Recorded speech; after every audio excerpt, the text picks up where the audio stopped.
Riggs and Murtaugh, Tango and Cash, Starsky and Hutch, John McClane, Frank Bullitt, Dirty Harry Callahan.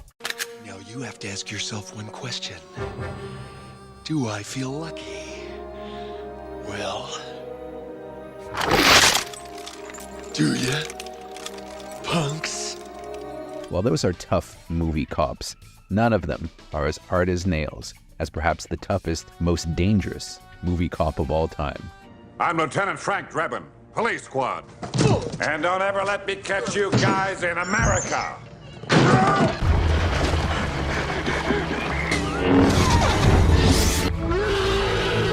So unnecessary. Jump back to 1980. Leslie Nielsen was a character actor best known for playing deadpan, ultra-serious roles. He was typically the bad guy of the week on TV shows and TV movies, and his biggest claim to fame at the time was playing the captain in 1956's Forbidden Planet. People used to make fun of him for being so stiff and humorless. His career was pretty middling at the time, but David Zucker, James Abrams, and Jerry Zucker, aka Zaz, Zucker Abrams Zucker, wanted to cast him in their movie Airplane. He would play the third lead, a deadpan doctor that would perfectly ape similar roles he played in movies like The Poseidon Adventure. While the studio initially balked, saying that Nielsen's the kind of guy you cast the night before shooting starts rather than actually want, the directors had their way, and to everyone's surprise, the movie was a mammoth blockbuster. What's more, every critic singled out Nielsen's hilariously deadpan performance, and suddenly, Leslie Nielsen was a bona fide comedy star. Can you fly this plane and land it?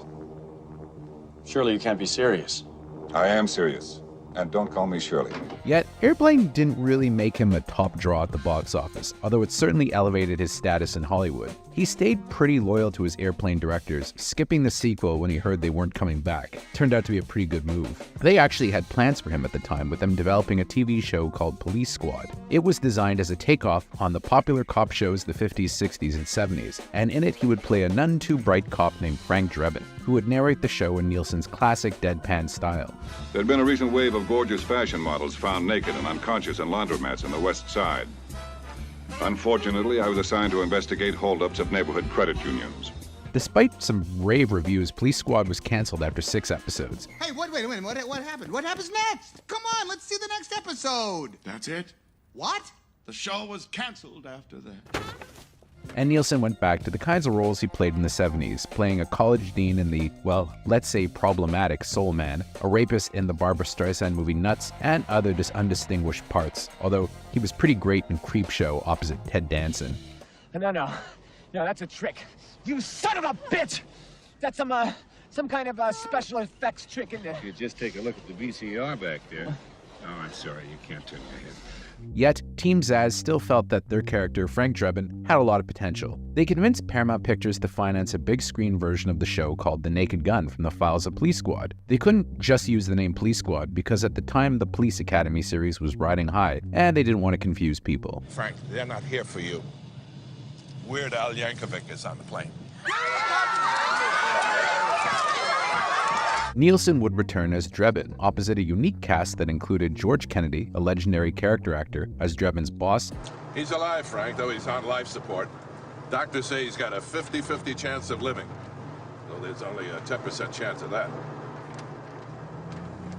And the somewhat, let's use that phrase problematic again, O.J. Simpson as his beloved partner Nordberg. Hey, nurse, quick, give this man some drugs. Quick, can't you see he's in pain? No. Give him a shot, quickly. No. Heroin, Frank. Nordberg, that's a pretty tall order.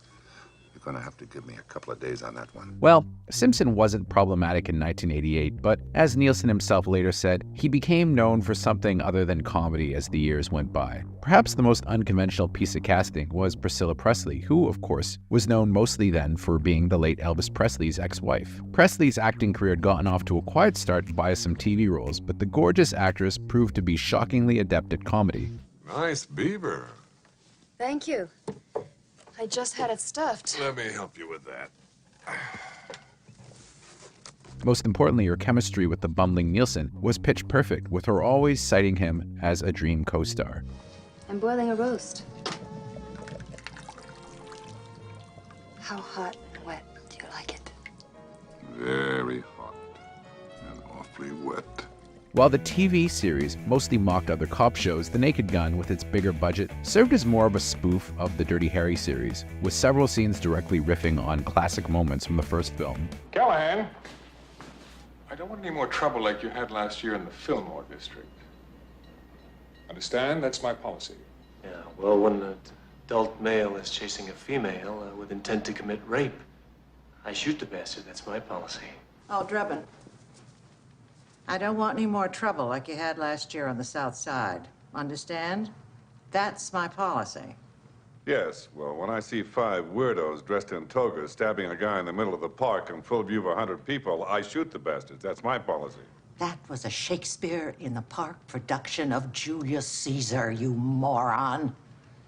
In the movie, Drebin, after single-handedly demolishing a room full of America's greatest adversaries in the opening, including Idi Amin and a mohawk-wearing Ayatollah, has to prove that his partner Nordberg, played by Simpson, is innocent of a trumped-up drug charge. Making matters worse, Nordberg is on his deathbed after an ambush, something not helped by the fact that Drebin accidentally keeps injuring him further every time he goes to visit him. Eventually, the path leads to a drug-running businessman named Vincent Ludwig, played by Khan himself, Ricardo Montalban, who sicks his sexy secretary on Drebin to distract him, only for her to be powerless against Drebin's seductive charms. The movie's premise, which centers around Ludwig's plot to assassinate the Queen using sleeper assassins, is actually lifted from an old Charles Bronson movie called Telephone. The movie itself is a complete blast with surprisingly tight action that's expertly mixed with non-stop hilarity. It's probably one of the funniest films ever made, to be honest. There's something on the side of your mouth, Al. No, the other side.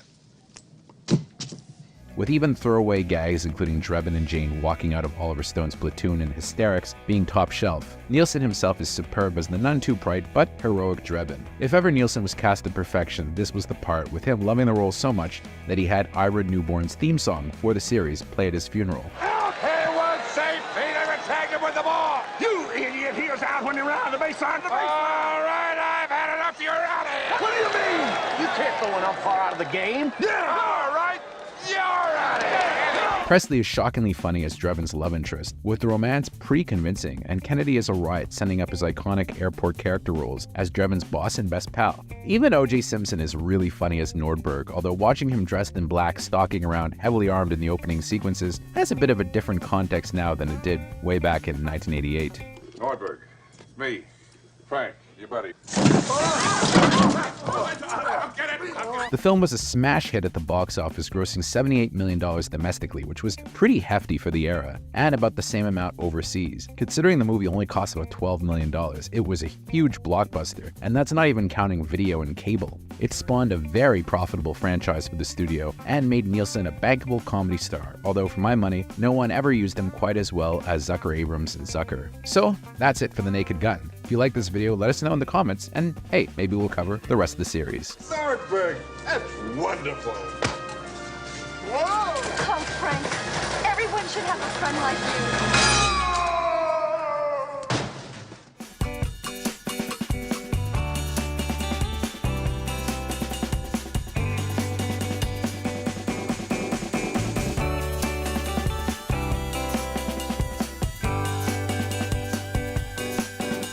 Before we continue with our video, here's a reminder to click the Store tab on any of our JoBlo channels and browse our collection of the latest and freshest designs in our merch store. Go get you some. The joke that makes The Naked Gun 2.5 The Smell of Fear really great is relatively subtle. In fact, as a child, watching this movie over and over again, it went right over my head. Only recently, after releasing the episode revisited dedicated to the original Naked Gun and discussing the sequels with a friend, I was clued in on why the sequel is actually so funny. You see, my friend told me that the whole point of the movie is that the bad guys, which are a conglomerate of nuclear, coal, and oil industry villains, want to prevent Richard Griffith's Dr. Meinheimer from presenting a speech to the president urging a change to the country's oil policy. The whole movie is about preventing this speech. Meinheimer is kidnapped and replaced by a double to stop it from happening. Our hero, Leslie Nielsen's Frank Drebin, has to save Meinheimer so he can present his speech, which he eventually does. But the best joke is the fact that when Meinheimer gives his speech, he's so boring and it's so dull that everyone listening to it, including the president, falls asleep and never actually hears it, making the whole plot totally meaningless. And that, my friends, is why The Naked Gun 2.5 The Smell of Fear is a gem. You'll never get away with this, Hasberg. Whatever it is. Granted, nothing comes close to the original, but it's well worth a revisit and actually holds up pretty well. The first movie was one of the biggest box office hits of 1988, making a follow-up obviously a no-brainer. While Abrams-Zucker passed on making Airplane 2, they had no such qualms about bringing back Frank Drebin for another installment. However, Jerry Zucker's involvement would be limited, as he had become one of the hottest non-comedy directors in town.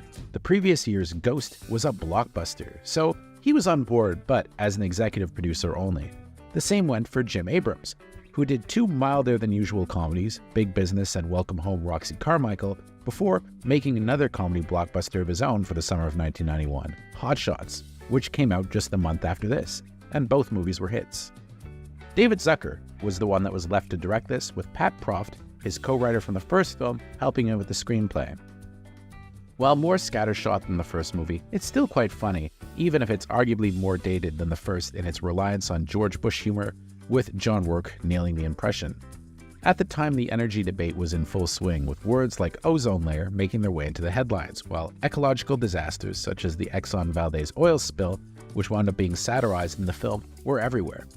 Pretty much the whole cast returned for this, with O.J. Simpson's Nordberg getting an expanded role after his comic performance won raves in the first film. Again, Leslie Nielsen is in top form, playing a role that fits him perfectly. Around this time, Nielsen was fully embracing his new comedy stardom, showing up on talk shows in full Drebin mode, with his handy fart box never too far from his reach. I remember Nielsen popping up on pretty much all the big talk shows of the time, especially Donahue, to whom he sports an uncanny resemblance.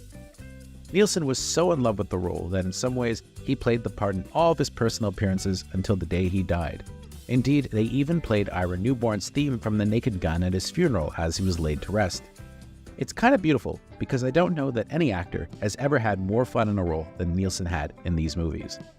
This one sees Frank Drebin in Washington receiving a prestigious award from the president for most drug dealers killed.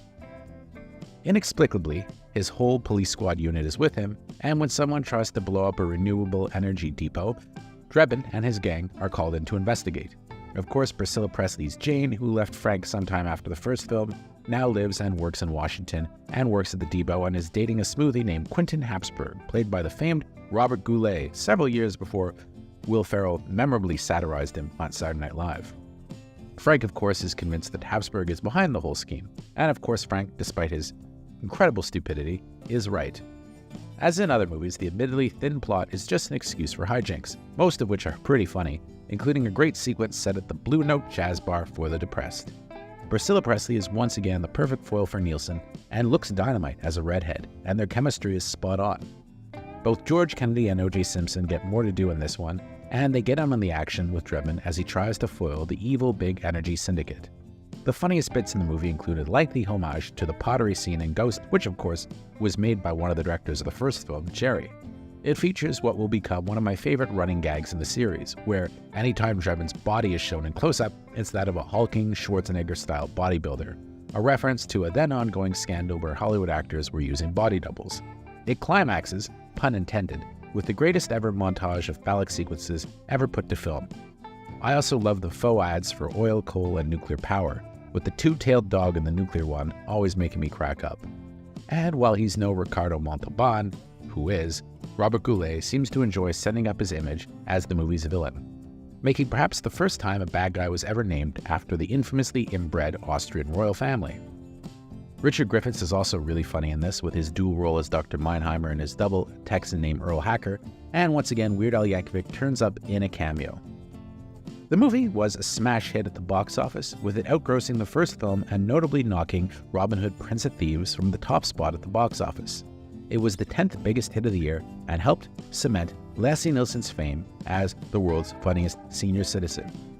It's not too hard to imagine that the series might have continued beyond the very successful third film had, co-star O.J. Simpson not become better known for, well, let's just say things other than comedy. But alas, that's a story for another time.